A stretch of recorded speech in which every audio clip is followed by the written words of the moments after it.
La pluie tombait ce mardi matin quand Maya reçut l'avis qui allait tout changer. Ses mains tremblaient, tandis qu'elle lisait les mots cruels imprimés sur papier officiel. Expulsion. 30 jours. Bienvenue. Dites-moi de quelle ville vous me regardez et quelle heure il est là-bas. Maintenant, écoutez cette histoire. Ceci est un conte sur une mère célibataire qui s'est battue contre un propriétaire sans cœur, ne sachant jamais que son salut viendrait de l'endroit le plus inattendu. Une histoire sur l'amitié, la justice et le pouvoir d'une communauté qui refuse de laisser tomber l'un des siens. Maya Rodriguez se tenait dans l'embrasure de la porte de son petit appartement, fixant l'avis d'expulsion dans ses mains tremblantes. Le papier semblait plus lourd qu'il n'aurait dû l'être. Chaque mot coupait plus profondément que le précédent. Elle avait su que ce jour pourrait venir. Mais savoir et vivre sont deux choses complètement différentes. Léo, 7 ans, dormait encore dans son petit lit, ses bandes dessinées éparpillées sur le sol, son dinosaure en peluche serré dans ses bras. Maya regarda son fils et sentit son cœur se briser en 1000 morceaux. Comment pourrait-elle lui expliquer cela? Comment pourrait-elle lui dire qu'ils risquaient de perdre leur maison? L'appartement n'était pas grand-chose. 2 petites chambres, une cuisine minuscule où le robinet goûtait constamment. Des fenêtres qui laissaient entrer le froid en hiver. Mais c'était à eux. C'était l'endroit où Léo avait fait ses premiers pas après que Maya l'eût amené ici suite à sa douloureuse séparation. C'était là qu'il construisait des forts d'oreiller les jours de pluie, où elle lui lisait des histoires avant de dormir chaque soir sans exception. M. Griggs avait livré la vie lui-même. Ses yeux gris et froids ne montraient aucune pitié, aucune compréhension. Il se tenait à sa porte comme une statue faite de glace et de cupidité. Son costume coûteux contrastait fortement avec la moquette usée du couloir. Ses chaussures cirées reflétaient l'éclairage terne des vieux luminaires. « 30 jours, mademoiselle Rodriguez », avait-il dit. Sa voix ne portait aucune émotion. C'est plus que généreux considérant que vous avez déjà 2 mois de retard sur le loyer. Maya avait essayé d'expliquer. Ses heures au restaurant avaient été réduites. Son deuxième travail de nettoyage de bureau couvrait à peine les courses et les fournitures scolaires de Léo. Elle faisait tout ce qu'elle pouvait, travaillant 16 heures par jour, sautant des repas pour que Léo puisse manger. Mais M. Griggs ne voulait pas entendre d'explications. Il voulait de l'argent comptant et dur qu'elle n'avait tout simplement pas. La ville du Nord-Ouest Pacifique où vivait Maya était connue pour son esprit communautaire. Des rues bordées d'arbres où les voisins connaissaient les noms de chacun. Des cafés où les gens se rassemblaient pour discuter des questions locales. Des jardins communautaires où les familles travaillaient ensemble pour cultiver des légumes frais. Mais même dans cet environnement bienveillant, des propriétaires comme M. Griggs opéraient comme des vautours, tournant au-dessus, attendant le moindre signe de faiblesse. Maya avait emménagé dans ce quartier 3 ans auparavant. Après que sa relation avec le père de Léo se soit effondrée de la manière la plus douloureuse possible. Elle avait choisi cet endroit à cause de sa réputation de soutien aux familles. L'école primaire locale avait d'excellents enseignants qui se souciaient vraiment de leurs élèves. Le centre communautaire proposait des programmes après l'école que Léo adorait. Il y avait un petit parc à 2 pâtés de maison où il pouvait jouer en sécurité après qu'elle rentre du travail. Elle avait construit une vie ici, une vie modeste mais réelle. Maya travaillait chez Rosie's Diner sur 5th Street, le genre d'endroit où les routiers s'arrêtaient pour un café à 5 heures du matin, où les habitués âgés venaient à prendre le petit déjeuner tous les jours, et s'asseyaient toujours dans la même cabine. Maya connaissait les commandes de tout le monde par cœur. Elle se rappelait comment ils aimaient leurs œufs, s'ils voulèrent de la crème dans leur café. Elle souriait même quand ses pieds lui faisaient mal, et que son dos criait de porter de lourdes assiettes. Son deuxième travail était le nettoyage d'immeubles de bureaux en centre-ville. Maya y travaillait tous les soirs après que l'affluence du dîner se terminait au restaurant. Elle passait la serpillière en silence, vidait les poubelles, nettoyait les toilettes que les employés de bureau salissaient sans y penser. Le travail était invisible, ingrat, mais cela aidait à payer les factures. Ou du moins, c'était le cas avant. Le ralentissement économique avait durement touché tout le monde. Le restaurant avait réduit ses heures parce que moins de clients venaient. Certains des immeubles de bureaux avaient changé pour des services de nettoyage moins chers. Maya se retrouvait en concurrence avec des entreprises qui payaient les travailleurs au salaire minimum sans avantages sociaux. Elle ne pouvait pas égaler leur prix et encore se permettre de vivre. Mais elle ne se plaignait jamais, pas vraiment. Maya avait été élevée à croire que le travail acharné et la dignité finiraient par porter leurs fruits. Sa grand-mère avait l'habitude de dire qu'un travail honnête n'était jamais honteux, que subvenir aux besoins de sa famille était la chose la plus honorable qu'une personne puisse faire. Maya s'accrochait à ces mots pendant les moments les plus sombres. Léo ne savait pas à quel point ils étaient près de tout perdre. Il n'était qu'un enfant. Il méritait de se sentir en sécurité. Alors Maya souriait quand elle l'aidait avec ses devoirs. Elle riait à ses blagues stupides pendant le dîner. Elle lui lisait des histoires avec des voix différentes pour chaque personnage. Elle le bordait chaque soir et lui promettait que demain serait une bonne journée. Mais les nuits étaient les plus difficiles. Quand Léo dormait et que l'appartement était silencieux, Maya s'asseyait à sa petite table de cuisine et étalait les factures. Loyer, services publics, courses, frais scolaires de Léo. Les chiffres ne s'additionnaient jamais. Peu importe combien de fois elle recalculait, peu importe à quel point elle devenait créative avec le budget. Il y avait toujours plus de moi que d'argent. Maya avait essayé de parler à M. Griggs auparavant. Elle était allée à son bureau sur Maple Street, un bâtiment chic avec des sols en marbre et des œuvres d'art coûteuses sur les murs. Elle avait attendu sur une chaise inconfortable pendant 2 heures. Quand elle avait enfin pu le voir, elle avait expliqué sa situation. Elle lui avait montré ses horaires de travail, ses bulletins de paie. Elle avait demandé juste un peu plus de temps, un plan de paiement, n'importe quoi qui lui permettrait de garder sa maison. M. Griggs avait écouté avec l'expression de quelqu'un qui regarde de la peinture séchée. Quand Maya eut fini de parler, il se pencha en arrière dans son fauteuil en cuir et secoua la tête. « Les affaires sont les affaires, mademoiselle Rodriguez. Je ne peux pas diriger une œuvre de charité. Si tout le monde obtenait des extensions quand les temps sont durs, je serais en faillite d'ici 1 an. » Il lui avait fait ce discours comme s'il l'avait répété 100 fois, comme si Maya n'était qu'un autre chiffre sur sa feuille de calcul.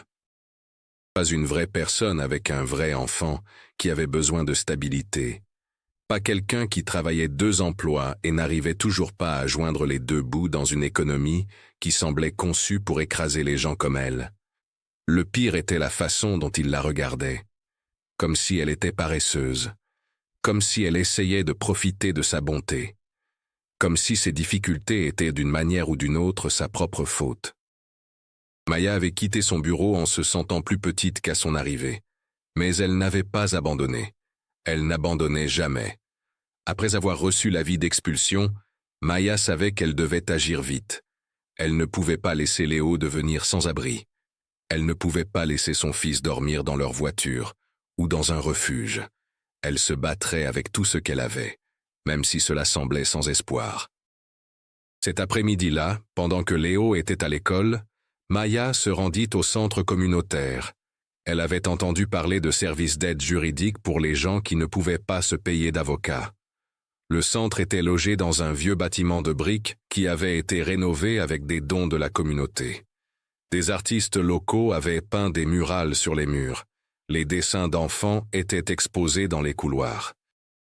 C'était un endroit où les gens se souciaient vraiment d'aider les autres. La réceptionniste, une femme gentille nommée Patricia, écouta l'histoire de Maya avec compassion dans les yeux. Elle tendit à Maya plusieurs formulaires à remplir.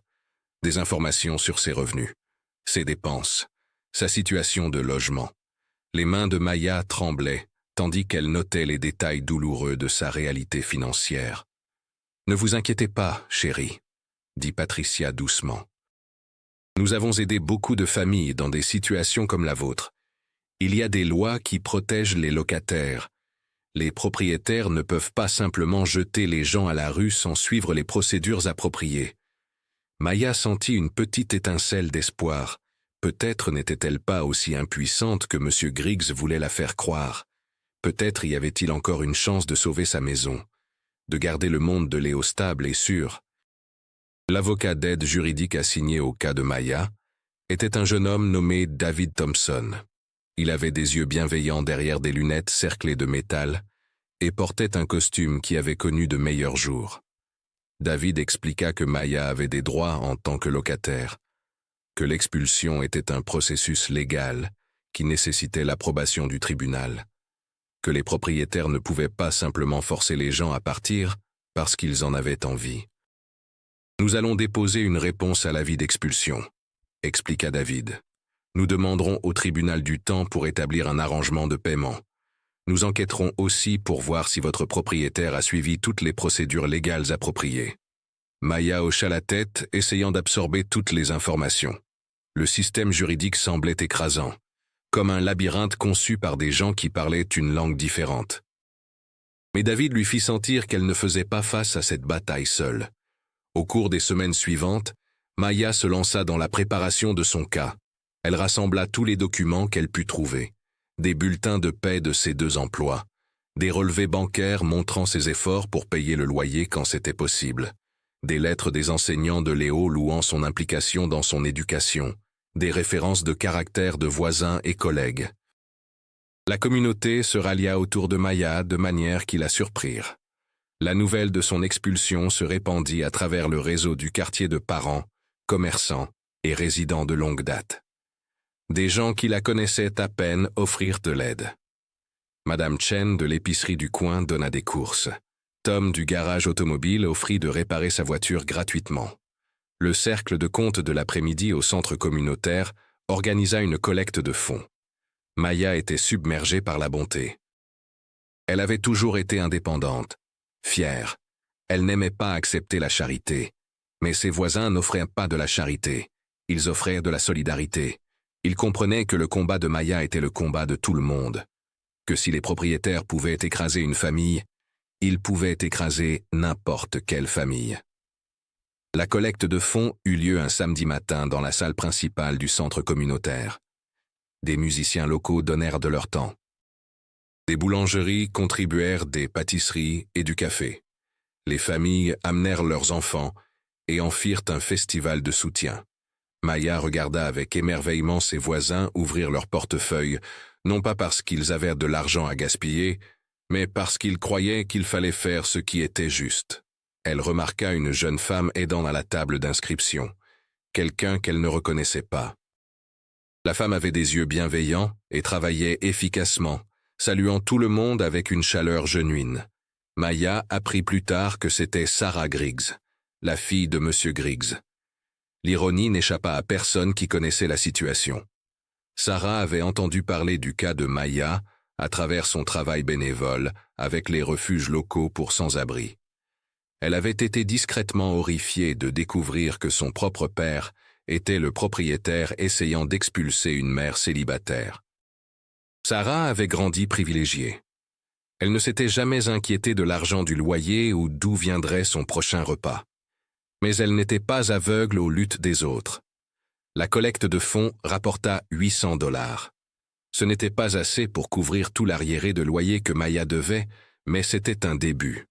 Plus important encore, cela montra à M. Griggs que la communauté regardait, que ses actions avaient des conséquences au-delà de son compte en banque. Quand M. Griggs apprit la collecte de fonds, il était furieux. Il appela le bureau de David Thompson et exigea de savoir pourquoi sa locataire jouait à la victime en public au lieu de simplement payer ses factures. David expliqua calmement que Maya avait parfaitement le droit de chercher le soutien de la communauté, qu'il n'y avait rien d'illégal ou de non éthique dans le fait que les voisins s'entraident. Mais M. Griggs n'était pas seulement en colère à propos de la collecte de fonds. Il était embarrassé. Ses associés d'affaires avaient commencé à poser des questions inconfortables. Ses partenaires de golf faisaient des blagues sur le fait qu'il devenait le méchant du quartier. Même sa femme de ménage lui lançait des regards noirs. Son image soigneusement cultivée d'homme d'affaires respectable en prenait un coup.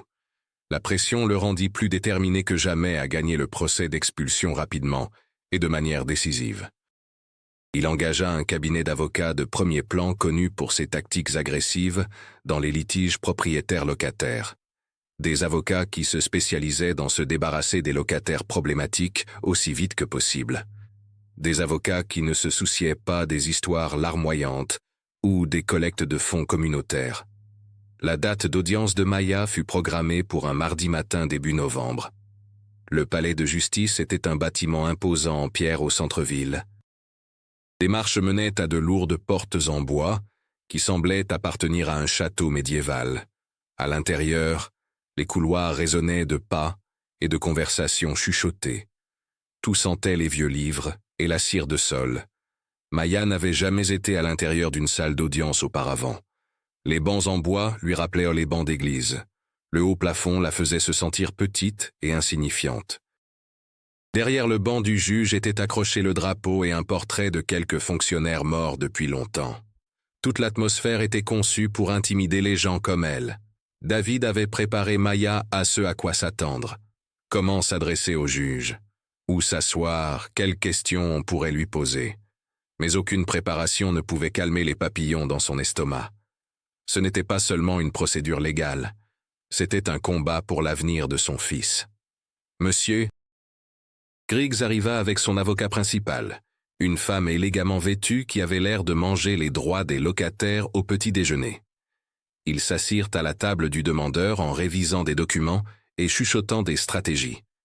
Monsieur Griggs ne cessait de regarder Maya avec l'expression de quelqu'un qui avait déjà gagné. Quand l'huissier appela le cas de Maya, elle eut l'impression de marcher vers sa propre exécution. Ses jambes vacillèrent, tandis qu'elle s'approchait de la table du défendeur. David posa une main rassurante sur son épaule et chuchota que tout irait bien. Mais Maya n'était pas sûre de le croire encore. Puis le juge entra. Une femme au début de la quarantaine avec des cheveux grisonnants tirés en arrière, dans un chignon simple. Elle portait des robes noires qui la faisaient paraître à la fois puissante et accessible. Ses yeux étaient intelligents et bienveillants. Quand elle regarda Maya, il y avait quelque chose de familier dans son expression, quelque chose que Maya ne pouvait pas tout à fait identifier. « Levez-vous pour l'honorable juge Lila Martinez », annonça l'huissier. Le cœur de Maya s'arrêta. Lila Martinez. Était-ce possible? Après toutes ces années, le juge Martinez prit place et commença à réviser les dossiers du cas. Maya étudia son visage, cherchant les traces de la fille qu'elle avait autrefois connue. La fille qui avait été sa meilleure amie jusqu'à ce que tout s'effondre. La fille qui avait partagé des secrets et des rêves et des promesses qu'elle serait amie pour toujours. Cela faisait plus de 20 ans que Maya n'avait pas vu Lila. Elles avaient grandi dans le même quartier, joué dans les mêmes parcs, allé aux mêmes écoles. Elles avaient été inséparables jusqu'au lycée, quand la vie les avait menées dans des directions différentes. Quand les malentendus et les sentiments blessés avaient créé une distance qui semblait impossible à combler. Avez-vous déjà croisé quelqu'un de votre passé au pire moment possible de votre vie? Quand vous êtes vulnérable et effrayé et espérez que personne que vous connaissez ne sera témoin de vos luttes. C'est exactement ce que Maya ressentit assise dans cette salle d'audience. Elle était là, se battant pour garder un toit au-dessus de la tête de son fils. Et le juge décidant de son sort était la fille qui avait autrefois tressé ses cheveux pendant les soirées pyjama. La fille qui avait promis d'être sa demoiselle d'honneur un jour. La fille qui avait cessé de lui parler après un terrible malentendu que Maya regrettait depuis des décennies. Le juge Martinez ne donna aucun signe de reconnaître Maya. Elle maintint un maintien professionnel parfait tandis qu'elle révisait les documents d'expulsion. Son expression était neutre, concentrée. Maya se demanda si Lila se souvenait même d'elle après toutes ces années, ou si elle faisait semblant de ne pas la connaître, pour éviter toute apparence d'irrégularité. L'avocate de M. Griggs parla en premier. Elle présenta le cas comme une simple affaire commerciale. Un locataire qui n'avait pas payé de loyer. Un propriétaire qui avait été plus que patient. Une situation claire qui nécessitait une action immédiate. Elle dépeignit Maya comme irresponsable. Quelqu'un qui trouvait des excuses au lieu de remplir ses obligations. Maya écouta cet assassinat de caractère avec une colère croissante. L'avocate ne savait rien de sa vie. des sacrifices qu'elle faisait chaque jour, de travailler jusqu'à ce que ses mains soient à vif et ses pieds saignants, de sauter des repas pour que son fils puisse manger, de rester éveillé la nuit à s'inquiéter de l'avenir. Quand ce fut le tour de David de parler, il dépeignit une image différente, une mère célibataire travailleuse faisant face à des circonstances économiques impossibles, une locataire qui avait essayé à plusieurs reprises de travailler avec son propriétaire, une femme dont le seul crime était d'être pauvre dans un système conçu pour punir la pauvreté. David présenta des preuves de l'emploi de Maya, ses efforts pour communiquer avec M. Griggs, le soutien communautaire qui prouvait qu'elle était une voisine appréciée. Il argua que l'expulsion causerait un préjudice irréparable à Maya et à son jeune fils, qu'il devait y avoir une meilleure solution que de jeter une famille à la rue. Le juge Martinez écouta les deux côtés sans révéler ses pensées. Elle posa des questions pointues sur les termes du bail, sur les efforts de M. Griggs pour travailler avec sa locataire, sur la capacité de Maya à payer le loyer futur si elle avait plus de temps. Ces questions étaient justes mais approfondies, professionnelles mais pas froides. Puis, elle demanda à Maya de parler pour elle-même, d'expliquer sa situation avec ses propres mots. Maya se leva sur des jambes tremblantes. C'était son moment, sa chance de sauver tout ce qui comptait pour elle. « Votre honneur », commença Maya, sa voix à peine au-dessus d'un murmure. « Je sais que je dois de l'argent. Je ne suis pas ici pour faire des excuses ou demander la charité. Je suis ici parce que mon fils de 7 ans mérite d'avoir une maison. » Elle parla de travailler 2 emplois, des facteurs économiques hors de son contrôle qui avaient réduit ses revenus, de son amour pour la communauté et de sa détermination à respecter ses obligations si elle avait une chance équitable, du besoin de Léo pour la stabilité et la sécurité. Tandis que Maya parlait, elle remarqua quelque chose changer dans l'expression du juge Martinez, un léger adoucissement autour des yeux, un hochement de tête à peine perceptible quand Maya mentionna le nom de son fils. Était-il possible que Lila se souvienne? Qu'une partie de leur ancienne amitié existe encore après toutes ces années? Quand Maya termina de parler, la salle d'audience était silencieuse. Monsieur Griggs avait l'air agacé que sa locataire ait été autorisée à donner ce qu'il considérait probablement comme une histoire larmoyante. Son avocate préparait déjà sa contre-argumentation. Mais le juge Martinez leva sa main pour demander le silence. « Je vais prendre une pause de 30 minutes pour réviser toutes les preuves, » annonça-t-elle. « Nous reprendrons à 10h30. » Tandis que la salle d'audience se vidait, Maya resta seule avec David. Ses mains tremblaient encore. Son cœur battait si fort qu'elle pouvait l'entendre dans ses oreilles. Tout ce qu'elle aimait était en jeu. La décision d'une femme déterminerait si Léo avait une maison ou revenir après l'école. Pendant la pause, Maya sortit prendre l'air frais. Le matin de novembre était vif et clair. Elle pouvait voir les montagnes au loin, des pics enneigés qui semblaient paisibles et éternels. Elle essaya de puiser de la force dans leur stabilité, de croire que d'une manière ou d'une autre, tout s'arrangerait. Quand la cour reprit, le juge Martinez regarda directement Maya avant de parler. Sa voix était calme mais ferme, professionnelle mais pas unkind. Après avoir révisé toutes les preuves et témoignages, je trouve que bien que la défenderesse doive des arriérés de loyer, les circonstances justifient une solution structurée plutôt qu'une expulsion immédiate. Maya sentit ses genoux s'affaiblir de soulagement. Elle n'était pas jetée dehors. Pas aujourd'hui. Le juge Martinez continua. La défenderesse aura 60 jours pour régulariser son compte.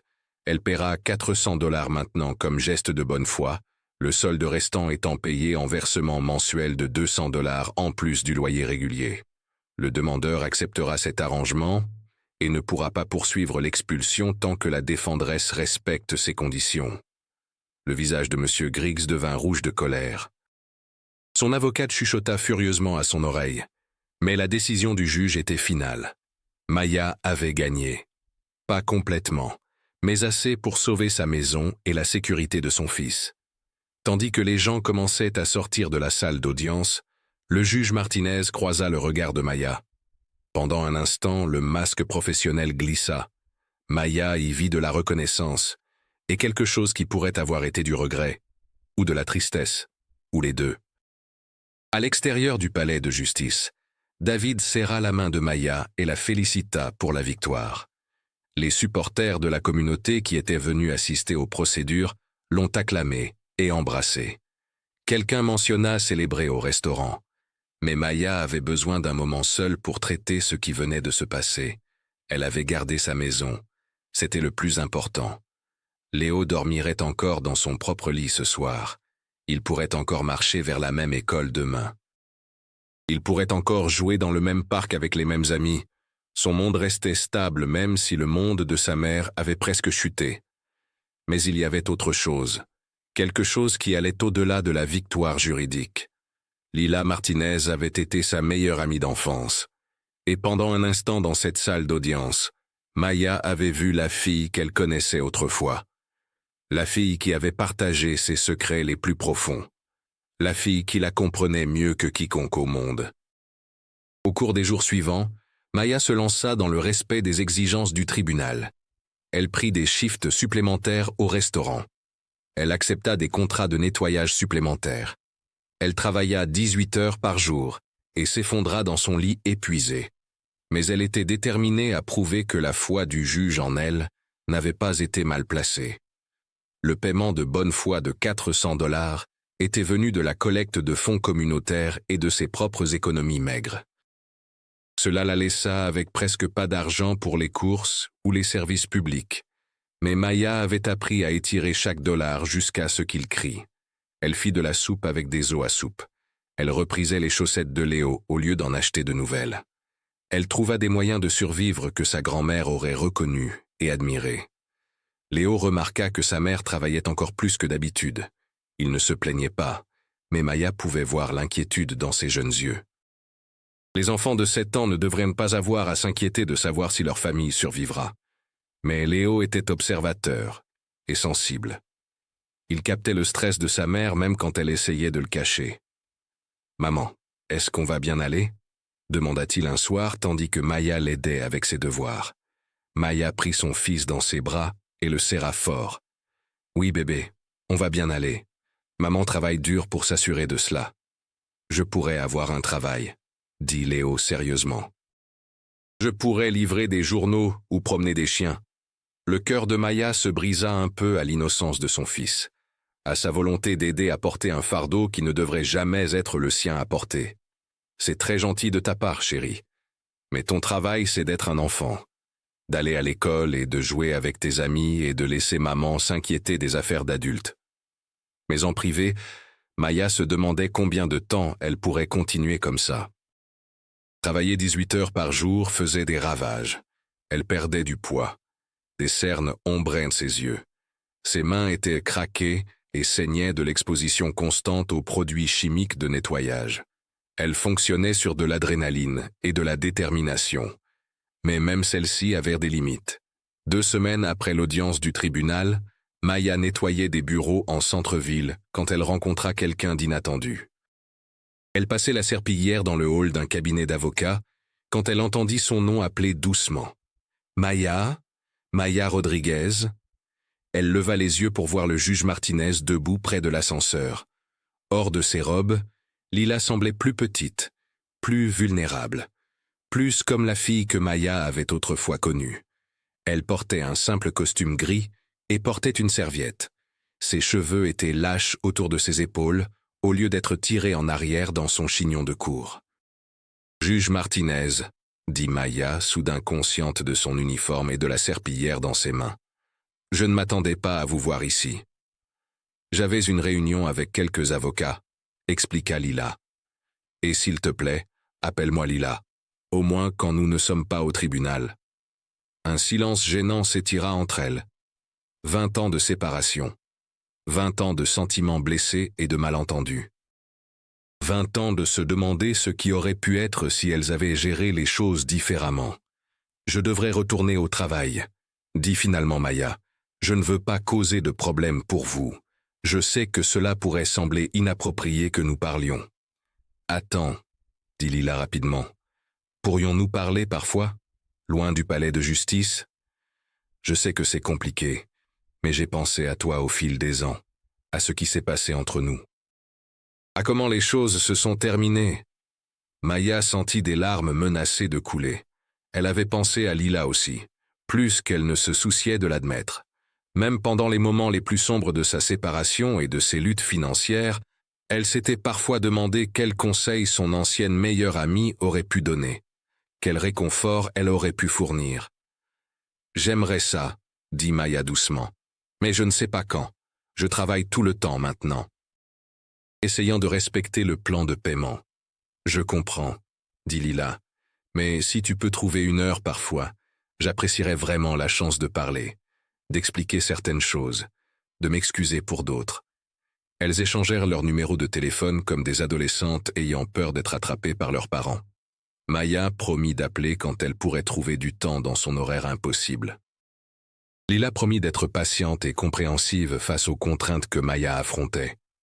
Tandis que les portes de l'ascenseur se fermaient sur le sourire doux de Lila, Maya ressentit quelque chose qu'elle n'avait pas vécu en années. L'espoir. Pas seulement de garder sa maison ou de respecter ses obligations financières. L'espoir de récupérer quelque chose de précieux qu'elle avait pensé perdu pour toujours. Pendant ce temps, M. Griggs ne prenait pas sa défaite au tribunal avec grâce.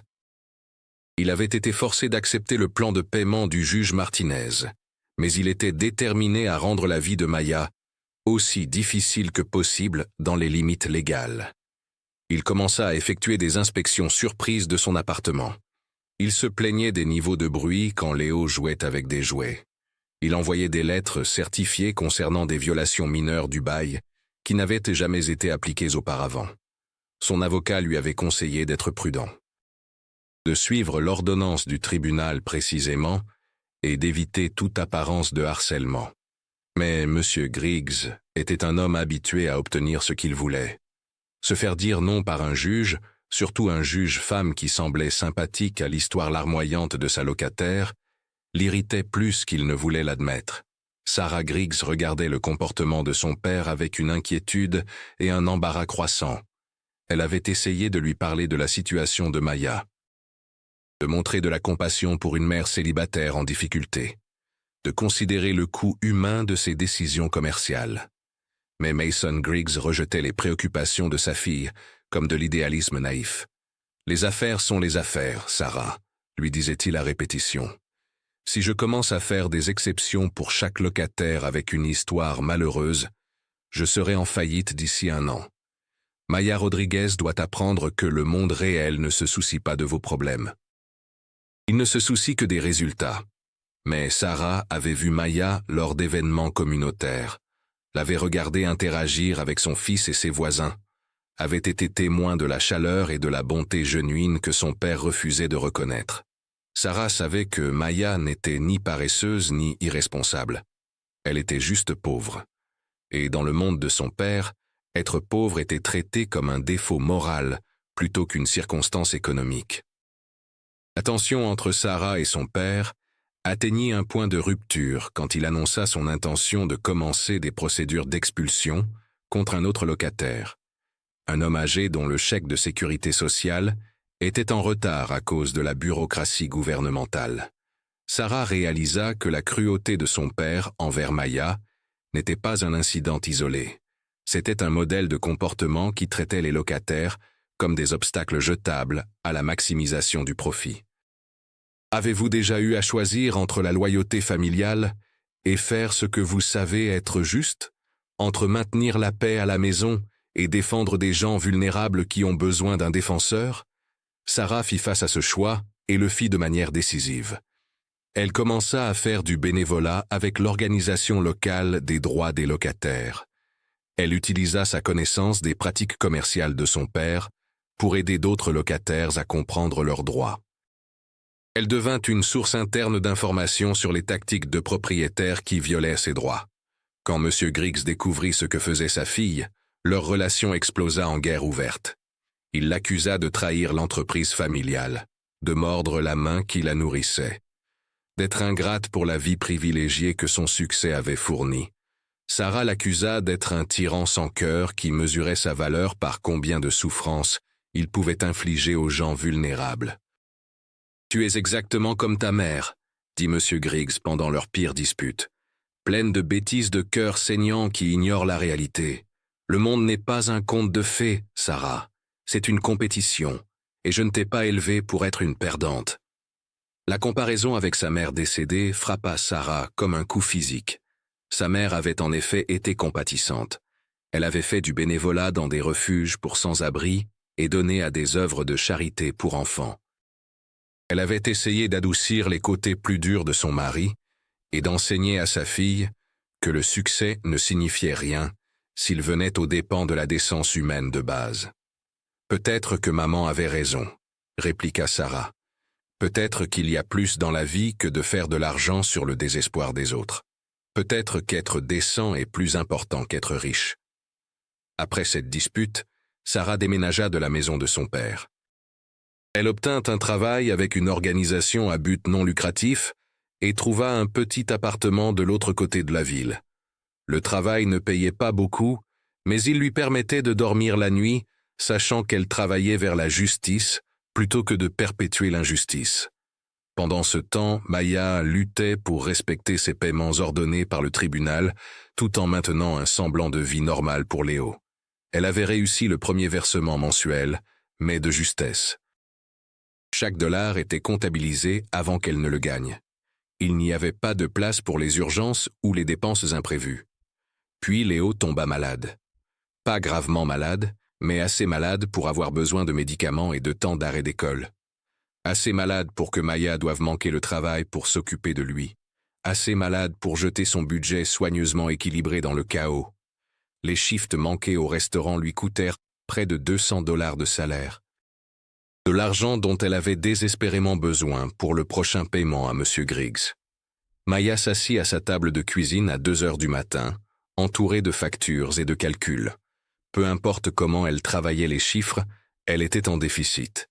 Elle avait épuisé toutes les possibilités, emprunté à Pierre pour payer Paul jusqu'à ce que Pierre et Paul n'aient plus rien à prêter. Elle pensa à appeler David Thompson pour des conseils juridiques, mais elle savait ce qu'il lui dirait. Que manquer un paiement ordonné par le tribunal pourrait résulter en une expulsion immédiate, que les juges prenaient ces arrangements au sérieux et attendaient que les locataires les honorent complètement, que sa victoire précédente ne la protégerait pas si elle échouait à respecter les conditions. Maya pensa aussi à appeler Lila, à tendre la main à sa vieille amie pour de l'aide ou des conseils, ou juste une oreille sympathique.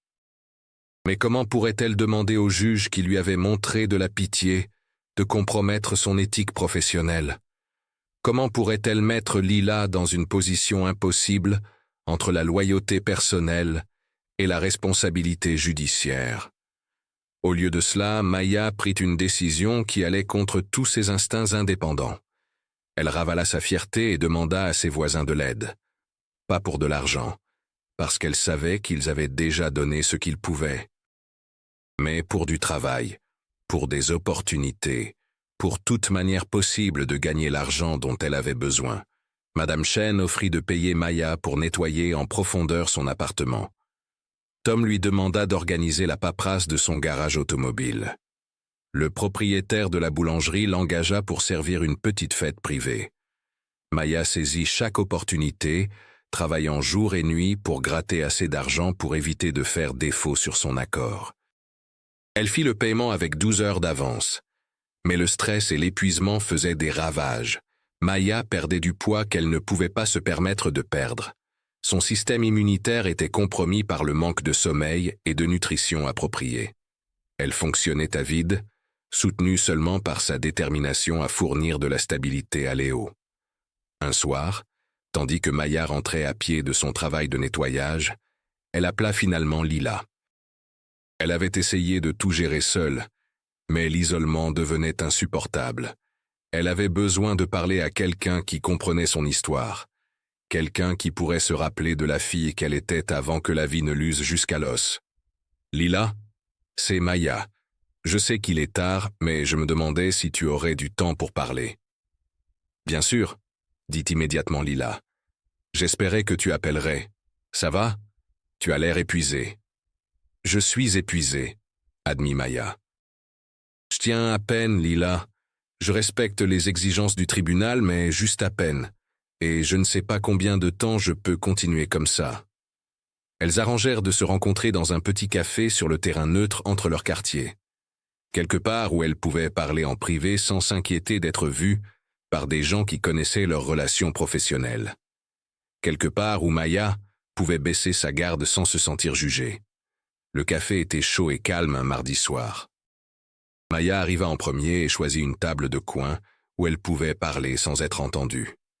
Elle commanda du thé parce que le café était trop cher et qu'elle comptait chaque sou.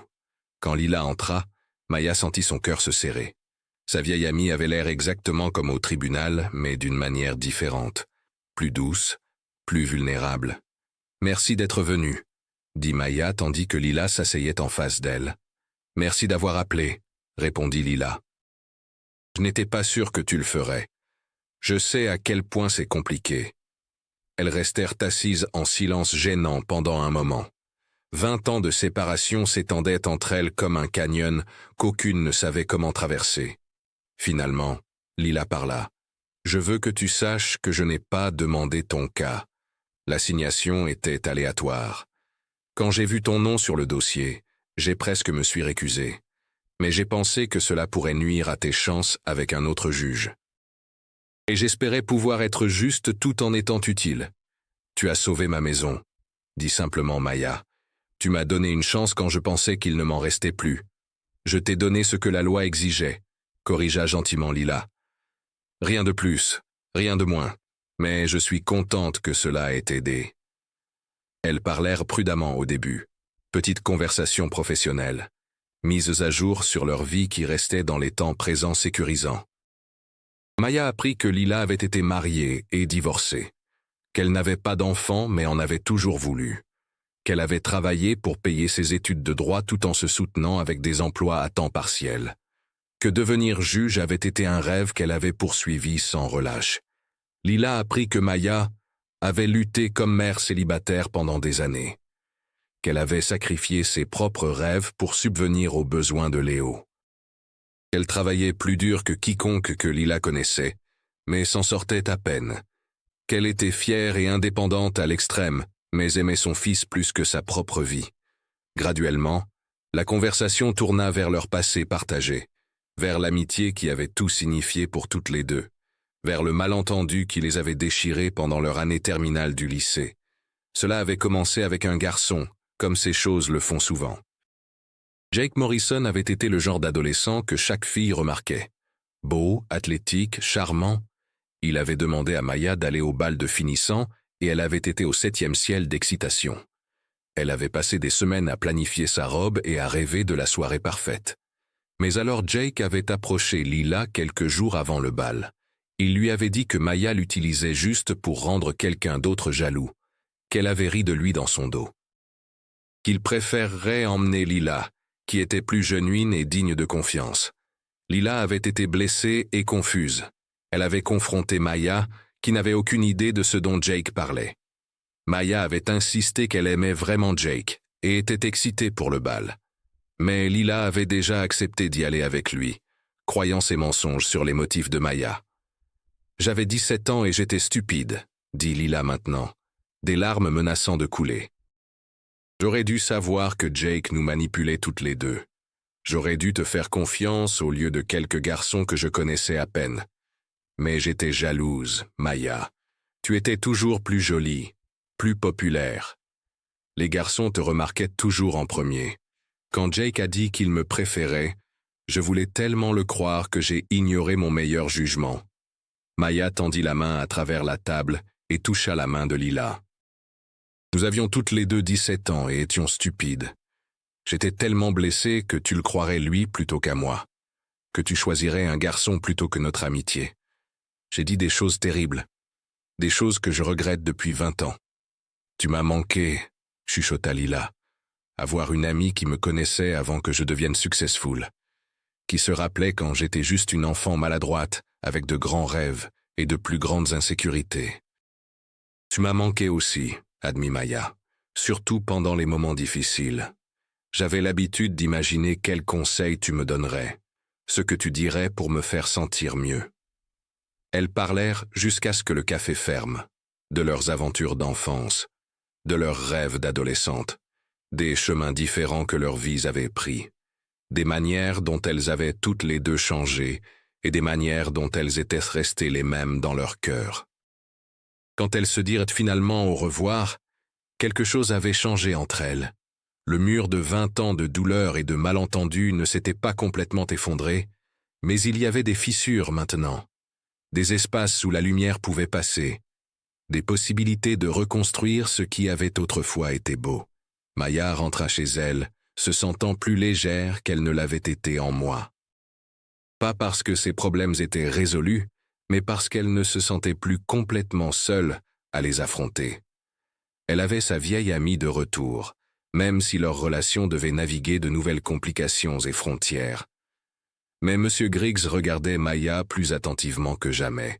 Il avait engagé un détective privé pour documenter toute violation de son bail ou échec à respecter les exigences du tribunal. Il était déterminé à construire un cas pour expulsion au moment où elle glisserait. Le détective rapporta que Maya travaillait constamment, mais semblait respecter ses obligations financières. Elle était à jour sur le loyer et faisait les paiements supplémentaires requis. Son appartement était propre et silencieux. Son fils était bien comporté et supervisé. Le manque de munitions frustra M. Griggs. Il voulait que Maya parte, non pas parce qu'elle était une mauvaise locataire, mais parce qu'elle l'avait embarrassé, parce qu'elle avait rallié le soutien communautaire contre lui, parce qu'elle représentait tout ce qu'il n'aimait pas chez les locataires qui ne pouvaient pas payer leurs factures, mais refusaient de disparaître tranquillement. Son obsession avec Maya commençait à affecter ses autres propriétés et relations. Ses partenaires d'affaires exprimaient des préoccupations concernant sa fixation sur un locataire problématique. Ses locataires restants commençaient à s'organiser, partiellement inspirés par la résistance successful de Maya à ses tactiques lourdes. Le stress du conflit constant faisait des ravages sur la santé de M. Griggs et ses relations d'affaires. Sa pression artérielle était élevée. Ses partenaires de golf étaient fatigués d'entendre parler de sa locataire problématique. Ses associés d'affaires questionnaient son jugement à poursuivre ce qui semblait être une vendetta personnelle, plutôt que de se concentrer sur des opérations profitables. Sarah continuait à travailler avec l'organisation des droits des locataires, mais elle avait maintenu un certain contact avec son père à travers des cartes de Noël et d'anniversaire prudemment neutres. Elle espérait que le temps et la perspective pourraient adoucir ses attitudes, mais son obsession avec Maya suggérait qu'il se dirigeait dans la direction opposée. L'hiver arriva tôt cette année-là. Novembre apporta de la neige et des températures glaciales qui stressèrent le budget déjà serré de Maya. Les coûts de chauffage montèrent en flèche. Léo avait besoin de vêtements d'hiver qu'il avait dépassés de l'année précédente. La voiture de Maya commença à montrer des signes de problèmes mécaniques qu'elle ne pouvait pas se permettre de réparer correctement. Chaque jour devint un calcul prudent de survie. Comment garder l'appartement assez chaud pour Léo sans accumuler une facture de service public impossible? Comment fournir des repas nutritifs quand les légumes frais étaient chers et la nourriture transformée bon marché? Comment maintenir son horaire de travail quand sa voiture peu fiable pourrait tomber en panne à tout moment? Maya développa une toux persistante de travailler dans des bâtiments froids, sans vêtements protecteurs adéquats. Elle l'ignora parce qu'elle ne pouvait pas se permettre de manquer le travail pour une visite chez le docteur. Elle l'ignora parce que reconnaître la maladie signifierait reconnaître la faiblesse. Elle l'ignora parce qu'elle n'avait pas d'autre choix que de continuer. Léo commença à ramener à la maison des histoires de l'école sur les plans de Noël d'autres enfants. Des jouets coûteux qu'ils espéraient, des vacances en famille vers des endroits chauds, des activités qui nécessitèrent de l'argent que Maya n'avait tout simplement pas. Elle écoutait avec un sourire et faisait des promesses vagues de rendre Noël spécial d'une manière ou d'une autre. Mais tard la nuit, quand Léo dormait, Maya pleurait dans son oreiller.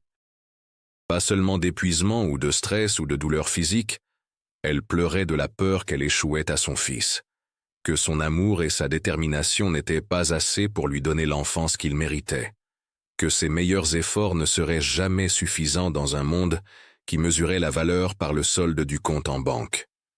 Un soir particulièrement difficile en décembre, le téléphone de Maya sonna.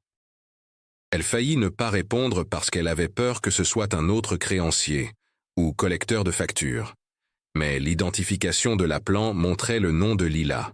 « Salut », dit Maya, essayant de garder l'épuisement hors de sa voix. « Salut », répondit Lila. « J'espère que c'est bon que j'appelle. Je sais que tu es incroyablement occupé, mais je voulais prendre de tes nouvelles. Tu semblais vraiment stressé quand nous avons pris un café. » Maya sentit des larmes menacing encore. La simple bonté était devenue si rare dans sa vie que même un appel inquiet semblait écrasant. « Ça va. Juste fatigué. C'est plus dur en hiver, tu sais. Tout coûte plus cher quand il fait froid. »« Est-ce que tu manges assez ?» demanda gentiment Lila. « Tu avais l'air d'avoir perdu du poids. » La question frappa Maya comme un coup physique. Elle avait perdu du poids parce qu'elle sautait souvent des repas pour économiser de l'argent pour la nourriture de Léo. Mais admettre cela semblait comme admettre l'échec en tant que mère et pourvoyeuse. « Je vais bien », mentit Maya. « Juste occupée, toujours occupée. » Lila entendit le mensonge dans la voix de sa vieille amie, mais n'insista pas.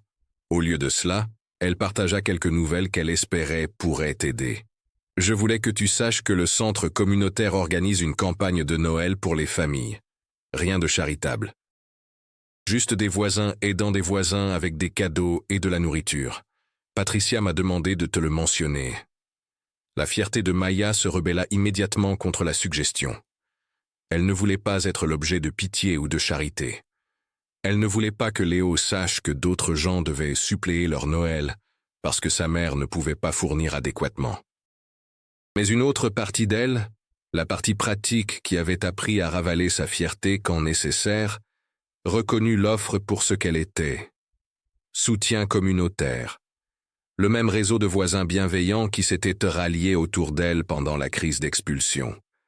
Des gens qui comprenaient que n'importe qui pouvait faire face à des temps difficiles et qu'aider les autres était simplement la bonne chose à faire. « J'y penserai », dit finalement Maya. « Pas de pression », l'assura Lila. « Mais si tu décides que tu es intéressé, Patricia a tous les détails. Et Maya, il n'y a pas de honte à accepter de l'aide quand tu en as besoin. Nous avons tous besoin d'aide parfois, même les juges et les avocats et les gens qui ont l'air d'avoir tout compris. » Après avoir raccroché, Maya s'assit dans son appartement sombre et pensa aux mots de Lila. À la fierté et la honte et la différence entre charité et soutien communautaire. À ce qui était meilleur pour Léo versus ce qui la faisait se sentir mieux dans sa peau. À ravaler sa fierté une fois de plus, si cela signifiait donner à son fils un Noël plus heureux. Le lendemain, Maya appela Patricia au centre communautaire.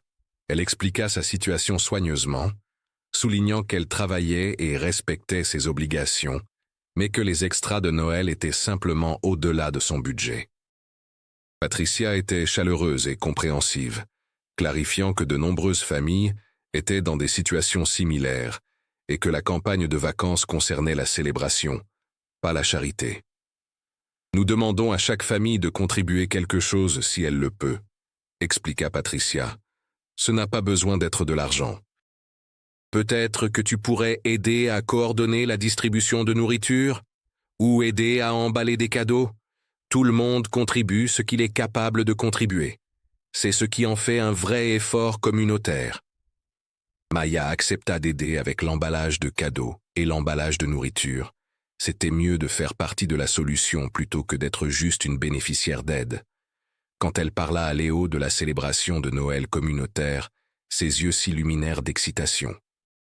Il commença à parler de ce qu'il pourrait contribuer pour aider d'autres familles. Sa générosité et son enthousiasme rappelèrent à Maya qu'elle avait élevé un enfant bon et bienveillant malgré leur lutte financière. La campagne de Noël eut lieu le week-end avant les vacances. Le centre communautaire fut transformé en un pays des merveilles d'hiver, avec des décorations faites par les enfants locaux et les bénévoles. Les familles apportèrent des plats à partager. Les musiciens locaux fournirent le divertissement. Les enfants jouèrent à des jeux, tandis que les parents triaient les cadeaux et les paquets de nourriture. Maya travailla aux côtés d'autres bénévoles, dont beaucoup faisaient face à leurs propres défis financiers. Elle réalisa qu'elle n'était pas seule à lutter pour s'en sortir, que de nombreuses familles travailleuses traitaient des pressions similaires. Qu'accepter de l'aide ne faisait pas d'elle un échec, mais plutôt partie d'une communauté qui prenait soin de ses membres. Léo reçut plusieurs cadeaux thoughtful de la campagne, mais il était plus excité par les livres de coloriage et les petits jouets qu'il avait sélectionnés pour donner aux enfants plus jeunes. Maya regarda la joie de son fils à donner aux autres et se sentit fière des valeurs qu'elle lui avait inculquées malgré leurs circonstances difficiles. Encore plus significatif était le sentiment d'appartenance que Maya ressentit ce jour-là. Pendant des mois, elle avait été isolée par le travail et le stress et la lutte constante pour survivre.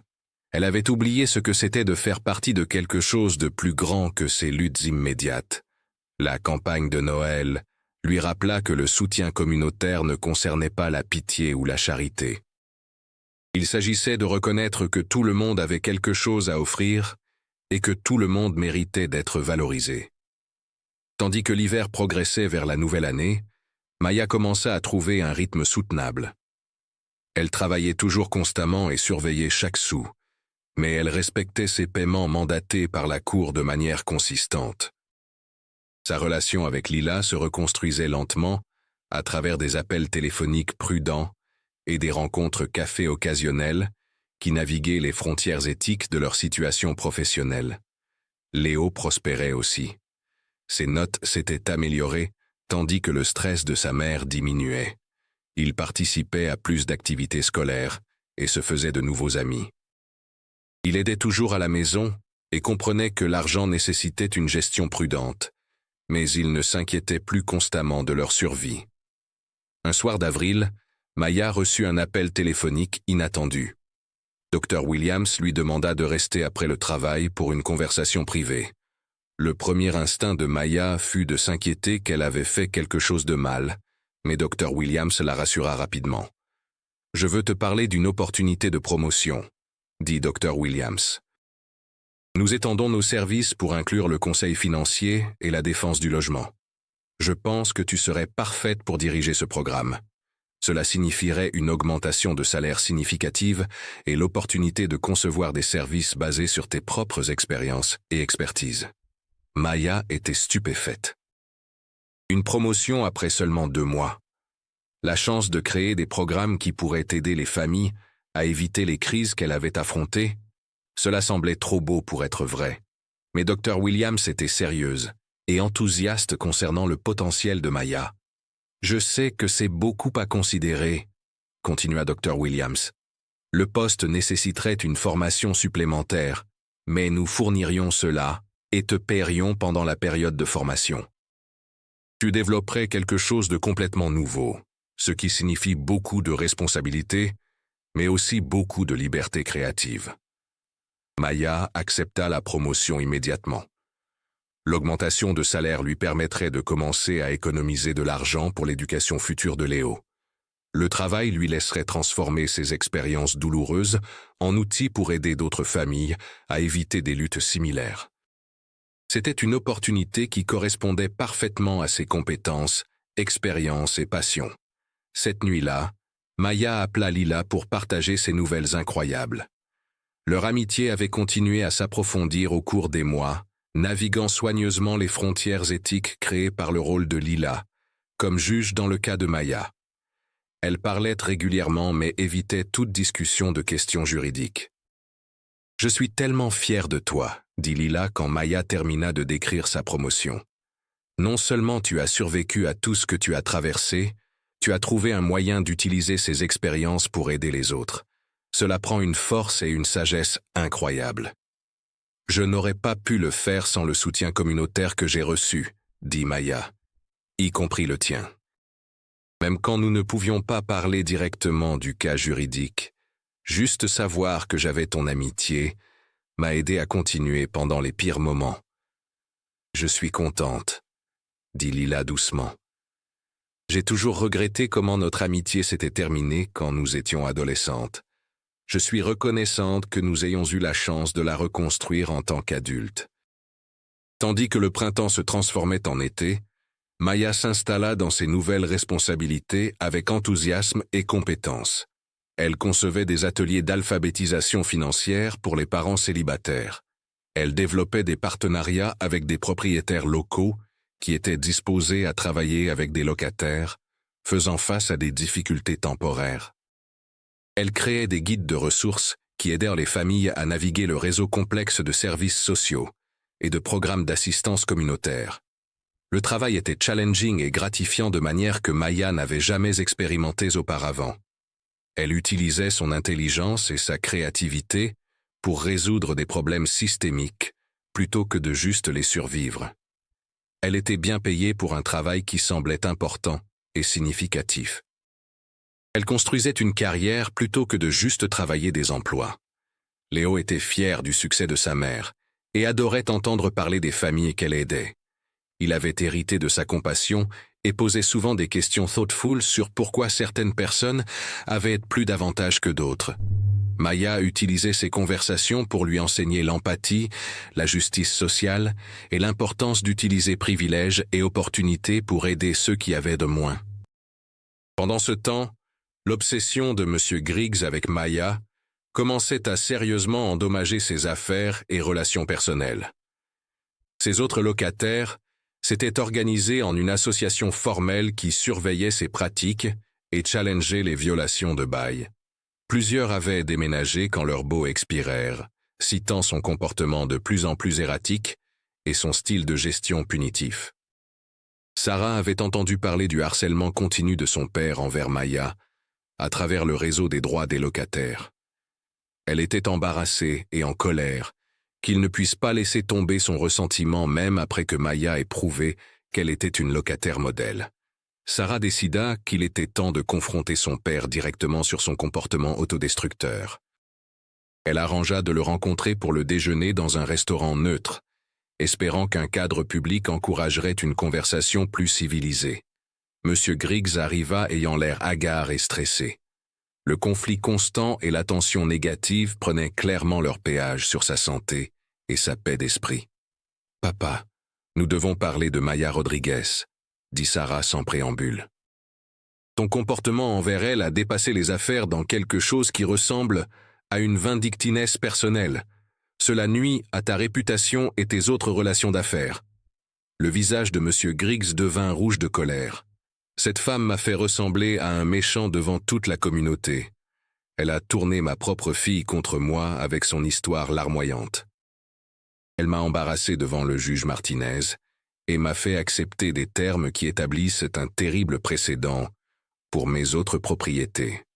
Maya Rodriguez est une mère célibataire travailleuse qui est tombée en retard sur le loyer pendant une période économique difficile, répondit fermement Sarah. Elle est maintenant à jour sur tous les paiements et a été une locataire exemplaire pendant des mois. Ton harcèlement continu te fait paraître mesquin et cruel, pas fort ou commercial. Je ne comprends pas les affaires, cracha M. Griggs. Si je laisse un locataire s'en tirer avec être en retard sur les paiements, tous les locataires s'attendront au même traitement. Je dois maintenir des standards et la discipline. Il y a une différence entre maintenir des standards et nourrir une rancune, rétorqua Sarah. Maya a respecté chaque exigence de votre accord. Elle s'est prouvée responsable et fiable. Mais tu ne peux pas laisser tomber ton ressentiment d'avoir été challengé au tribunal. Tu agis comme un enfant qui n'a pas obtenu ce qu'il voulait. La conversation escalada de là, avec le père et la fille disant des choses qu'ils regretteraient plus tard. Mais Sarah fit son point clair. Le comportement de M. Griggs endommageait ses relations avec la famille, les locataires et les associés d'affaires. S'il continuait sur cette voie, il finirait isolé et amer, avec une réputation qui rendrait les futures transactions d'affaires difficiles. Après que Sarah partit, M. Griggs resta seul dans le restaurant pendant longtemps. Il fut forcé de confronter quelques vérités inconfortables sur son comportement et ses motivations. Son obsession avec Maya avait en effet dépassé les pratiques d'affaires raisonnables. Il avait permis au ressentiment personnel de prévaloir sur son jugement professionnel. Il était devenu le genre de propriétaire qu'il aurait lui-même critiqué quelques années plus tôt. Mais admettre l'erreur n'avait jamais été facile pour Mason Griggs. Il avait construit son identité autour d'être dur, successful et intransigeant. Reconnaître qu'il avait eu tort sur Maya l'obligerait à questionner d'autres assumptions sur les affaires, le succès et le traitement des gens avec moins de pouvoir économique. L'été passa paisiblement pour Maya. Elle excellait dans son nouveau rôle et gagnait la reconnaissance comme une développeuse de programmes innovantes. Elle avait été invitée à parler lors de conférences sur des approches effectives à la stabilité financière familiale. Son travail était remarqué par d'autres organisations à but non lucratif et agences gouvernementales. Léo avait son meilleur été jamais. La situation financière améliorée de Maya permettait de petits luxes, comme des leçons de natation et une semaine au camp de jour. Plus important encore, son stress réduit et horaire de travail régulier signifiaient qu'elle pouvait passer plus de temps de qualité avec lui. Ils firent des voyages de week-end aux parcs locaux et plages. Ils lisaient des livres ensemble chaque soir. Ils cuisinaient des repas en équipe et parlaient de leurs rêves pour l'avenir. En août, Maya atteignit un milestone qui avait semblé impossible juste un an plus tôt. Elle paya sa dette à M. Griggs en avance. Son paiement final fut livré avec une lettre professionnelle le remerciant pour sa patience et notant sa satisfaction avec leur relation d'affaires.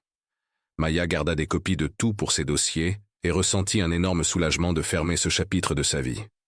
M. Griggs reçut le paiement et la lettre avec des émotions mixtes. Le succès de Maya contredisait ses assumptions sur son caractère et sa fiabilité.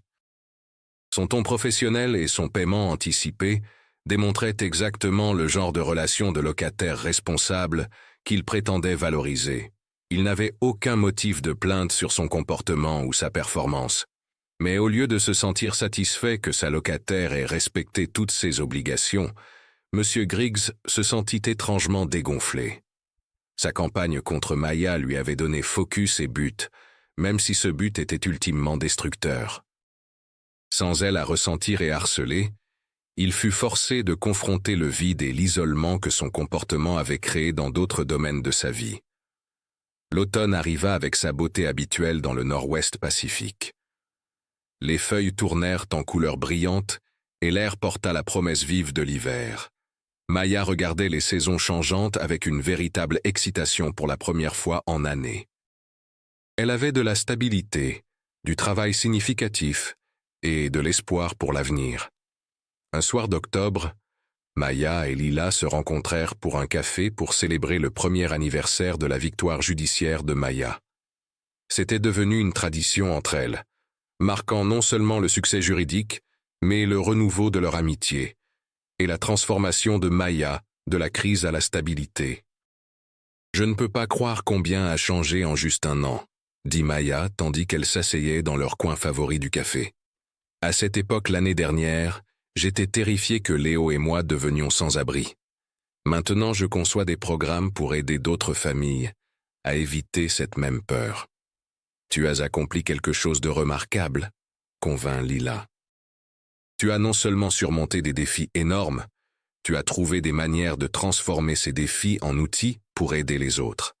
Cela prend une force et une sagesse extraordinaires. » Elles parlèrent du travail de Maya, des progrès de Léo à l'école, et de leur propre amitié qui avait survécu à des décennies de séparation, et les complications de leur relation professionnelle. Maya réalisa qu'une partie de son bonheur le plus profond venait d'avoir Lila de retour dans sa vie.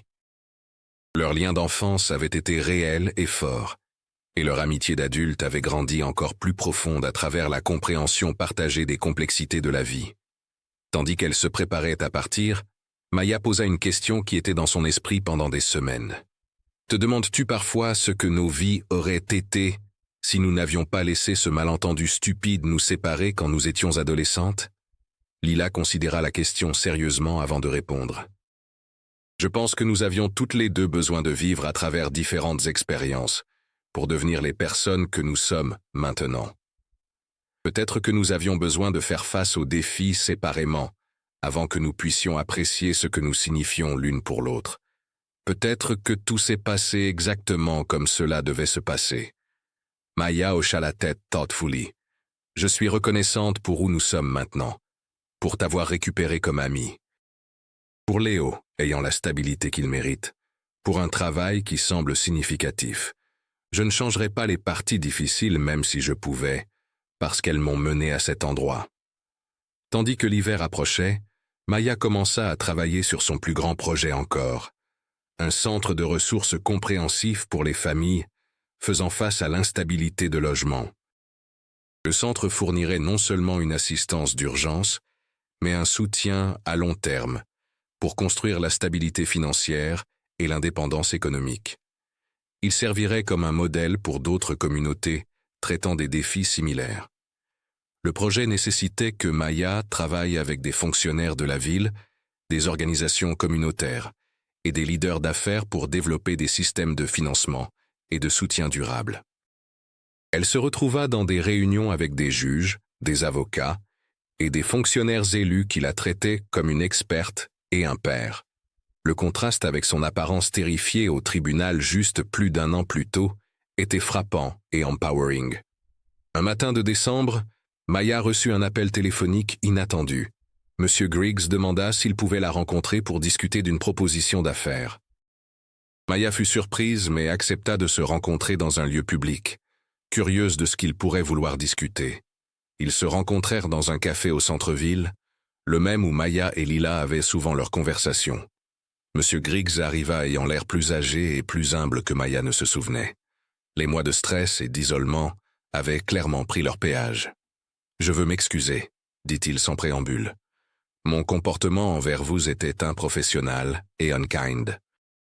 Vous étiez une locataire faisant face à des difficultés économiques, et au lieu de montrer de la compréhension, j'ai laissé mes propres frustrations et préjugés guider mes actions. Je suis désolé. » Maya fut stupéfaite par la directness et la sincérité apparente de ses excuses. Elle s'était attendue à ce qu'il reste amer et rancunier indéfinitivement. « Merci de dire cela. Cela signifie plus que vous ne le savez. J'ai aussi une proposition, » continua M. Griggs. « J'ai appris sur votre travail avec l'organisation à but non lucratif. Sarah m'a tenu informé de vos succès et les programmes que vous développez. Je possède plusieurs propriétés qui pourraient être utilisées pour le logement de transition pour les familles en crise. J'aimerais m'associer avec votre organisation pour fournir ce logement à des taux inférieurs au marché. » Maya fut encore plus surprise par cette offre. C'est très généreux. Mais je dois demander, qu'est-ce qui a changé votre avis sur travailler avec des gens faisant face à des difficultés financières? Monsieur Griggs fut silencieux pendant un long moment avant de répondre. J'ai eu le temps de penser au genre d'homme que je veux être, sur l'héritage que je veux laisser. Sarah avait raison quand elle a dit que mon comportement me faisait paraître mesquin et cruel. Mais plus que cela, cela me faisait me sentir mesquin et cruel. Je veux trouver un moyen d'utiliser mes propriétés pour aider les gens plutôt que de juste extraire le profit maximum de leur désespoir. Ils passèrent l'heure suivante à discuter des possibilités de collaboration. Maya était prudente, mais ouverte à explorer comment les propriétés de M. Griggs pourraient soutenir la mission de son organisation. Elle clarifia que toute partnership devrait prioriser le bien-être et la dignité des locataires au-dessus de la maximisation du profit. « Je comprends, » dit M. Griggs. « Je sais que j'ai beaucoup à prouver après la manière dont je vous ai traité. Mais j'aimerais avoir la chance d'essayer, de montrer que les gens peuvent changer et que les affaires peuvent servir le bien social aussi bien que le gain financier. » Maya accepta de présenter la proposition de M. Griggs à Dr. Williams et au conseil d'administration de l'organisation à but non lucratif. S'ils approuvaient d'explorer la partnership, Maya travaillerait avec lui pour développer des programmes de logement qui servent vraiment les familles en crise plutôt que d'exploiter leur vulnérabilité. La rencontre se termina cordialement, avec les deux parties comprenant que reconstruire la confiance nécessiterait du temps et une action consistante. Mais Maya se sentit hopeful que le changement de cœur apparent de M. Griggs était genuine et que leur conflit passé pourrait être transformé en collaboration future. Tandis que Noël approchait, Maya réfléchit sur le voyage incroyable de l'année et demie passée. Elle était passée de faire face à l'expulsion à développer des programmes innovateurs qui aidaient d'autres familles à éviter des crises similaires. Elle s'était reconnectée avec sa plus chère amie d'enfance et avait construit des relations professionnelles significatives. Elle avait fourni à Léo la stabilité et la sécurité qu'il méritait, tout en modélisant la résilience et la compassion. La campagne de Noël communautaire cette année-là tenait une signification spéciale pour Maya. Au lieu d'être une bénéficiaire d'assistance, elle était une des organisatrices, utilisant son expérience et expertise pour s'assurer que les familles recevaient de l'aide avec dignité et respect. Léo était assez âgé pour comprendre la signification de la réversale et prit fierté dans la transformation de sa mère, de quelqu'un qui avait besoin d'aide à quelqu'un qui la fournissait. Le matin de Noël, Maya et Léo ouvrirent des cadeaux modestes et partagèrent un petit déjeuner que Maya avait préparé sans s'inquiéter du coût des ingrédients. L'appartement était chaud et confortable, décoré avec des ornements faits à la main et rempli de la sécurité qui venait de la stabilité financière. « Maman, » dit Léo tandis qu'il nettoyait après le petit déjeuner, « je suis fier de toi pour aider d'autres familles comme nous, pour rendre leur vie meilleure quand elles sont effrayées et tristes. » Maya serra son fils fort, submergé par sa compréhension et sa compassion. « Je suis fier de toi aussi, bébé, pour être bon et généreux même quand les choses étaient difficiles pour nous, pour ne jamais te plaindre de notre situation ou demander des choses que je ne pouvais pas fournir. Tu es la meilleure chose qui me soit jamais arrivée. » Tandis qu'ils s'installaient pour lire ensemble, Maya pensa à toutes les personnes qui avaient joué un rôle dans sa transformation. Patricia au centre communautaire, qui l'avait connecté avec des ressources et opportunités. David Thompson, qui l'avait représenté avec skill et dédication. Dr. Williams, qui avait reconnu son potentiel et lui avait donné un travail significatif. Sarah Griggs, qui avait montré que la compassion pouvait combler les conflits familiaux et les différences de classe. Plus que tout, Maya pensa à Lila, son amie d'enfance qui était devenue un juge équitable et compassionnate, la personne qui lui avait montré pitié dans la salle d'audience et une amitié renouvelée en dehors, la femme qui avait démontré que les blessures du passé pouvaient guérir et que les relations d'adultes pouvaient être encore plus profondes que les liens d'enfance. Avez-vous jamais vécu ou connu quelqu'un qui a traversé quelque chose de similaire? Avez-vous regardé quelqu'un se battre contre des circonstances impossibles et refuser d'abandonner? Avez-vous vu des communautés se rassembler pour soutenir des familles en crise ou des individus transformer leur douleur en but? L'histoire de Maya représente des milliers d'histoires similaires se déroulant dans des communautés à travers le pays. Des parents célibataires travaillant plusieurs emplois, mais luttant toujours pour payer le loyer. Des familles faisant face à l'expulsion malgré leurs meilleurs efforts pour respecter leurs obligations. Des enfants qui s'inquiètent du sans-abrisme et de la faim, tandis que leurs parents sacrifient tout pour fournir de la stabilité.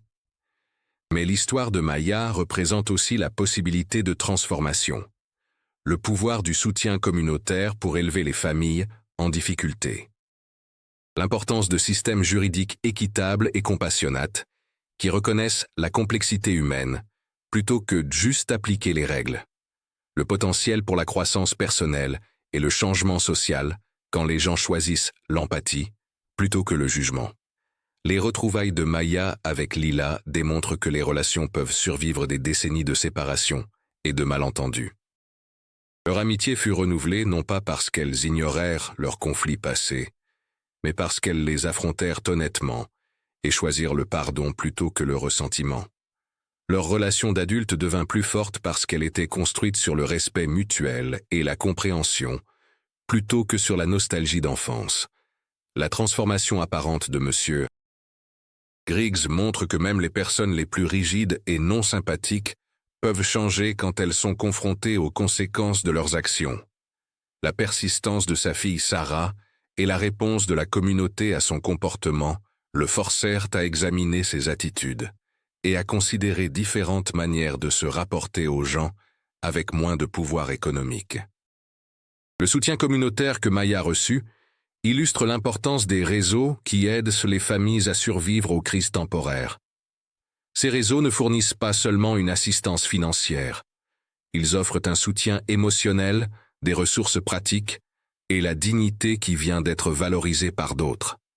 Ils rappellent aux familles en difficulté que leurs difficultés sont des circonstances temporaires pas des conditions permanentes ou des échecs personnels. Le succès professionnel de Maya démontre que les gens qui ont fait face à des défis significatifs développent souvent des compétences et perspectives qui les qualifient uniquement pour aider d'autres faisant face à des difficultés similaires. Son expérience personnelle avec la pauvreté, l'insécurité de logement et la parentalité célibataire lui donna crédibilité et insight qu'aucune quantité de formation académique ne pourrait fournir. Le développement de Léo à travers l'histoire montre comment les enfants peuvent prospérer même dans des circonstances difficiles, quand ils ont des parents qui les aiment de manière consistante et des communautés qui les soutiennent tangiblement. Sa générosité et sa compassion reflètent les valeurs que Maya lui enseigna à travers ses actions plutôt que juste ses mots. La reconnaissance de Dr. Williams du potentiel de Maya illustre l'importance d'employeurs qui voient au-delà des circonstances économiques pour reconnaître les capabilities et le caractère individuel. Sa volonté de prendre une chance sur Maya et de fournir des opportunités d'avancement créa un chemin hors de la pauvreté qui bénéficia non seulement Maya et Léo, mais toutes les familles que Maya aiderait éventuellement à travers son travail. Le cadre du Nord-Ouest Pacifique souligne comment la culture locale et les valeurs communautaires peuvent influencer les histoires et résultats individuels. L'emphase de la région sur la durabilité environnementale, la justice sociale et la coopération communautaire fournit un contexte où les luttes de Maya furent accueillies avec soutien plutôt que jugement, où les voisins prirent responsabilité pour le bien-être de chacun. Si cette histoire a résonné avec vous, si elle vous a rappelé vos propres luttes ou quelqu'un qui vous tient à cœur, si elle vous a donné espoir que les circonstances peuvent changer et que les communautés peuvent faire une différence, alors s'il vous plaît, donnez-lui un like et abonnez-vous pour que vous ne manquiez pas les histoires futures. Votre soutien nous permet de continuer à partager des récits qui honorent la dignité et la résilience des gens ordinaires faisant face à des défis extraordinaires. L'histoire de Maya continue aujourd'hui dans son travail avec des familles à travers sa ville. Elle est devenue une défenseuse respectée pour des changements de politique qui soutiennent les familles travailleuses et préviennent l'instabilité de logement. Elle parle régulièrement lors de conférences et sessions de formation, partageant son expertise avec d'autres professionnels qui travaillent avec des familles en crise. Son amitié avec Lila s'est approfondie au fil des années, fournissant aux deux femmes le soutien et la compréhension qui viennent de vraiment connaître le cœur et l'histoire d'une autre personne. Elles célèbrent les vacances ensemble, partagent des conseils parentaux et se soutiennent à travers les défis personnels et professionnels. Léo est maintenant un adolescent qui fait du bénévolat avec l'organisation de sa mère et planifie d'étudier le travail social à l'université. Il comprend que sa vie confortable aujourd'hui fut construite sur les sacrifices de sa mère et le soutien de sa communauté, et il est engagé à utiliser ses avantages pour aider d'autres, faisant face à des luttes similaires. La partnership de M. Griggs avec l'organisation de Maya a évolué en un programme modèle qui fournit le logement de transition pour des dizaines de familles chaque année. Ces propriétés ont été rénovées pour fournir un logement sûr et digne à des loyers abordables.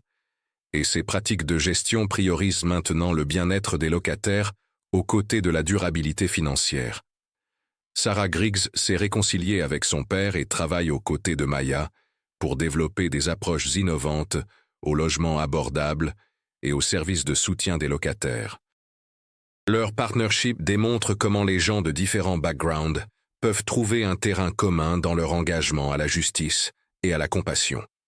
La communauté qui soutint Maya pendant sa crise continue de prospérer et grandir, avec de nouveaux réseaux et ressources qui aident les familles avant qu'elles atteignent les points de crise.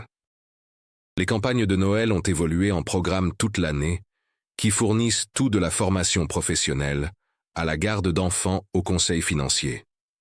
Le centre de ressources de Maya est devenu un modèle régional qui a été répliqué dans des communautés à travers le Nord-Ouest Pacifique et au-delà.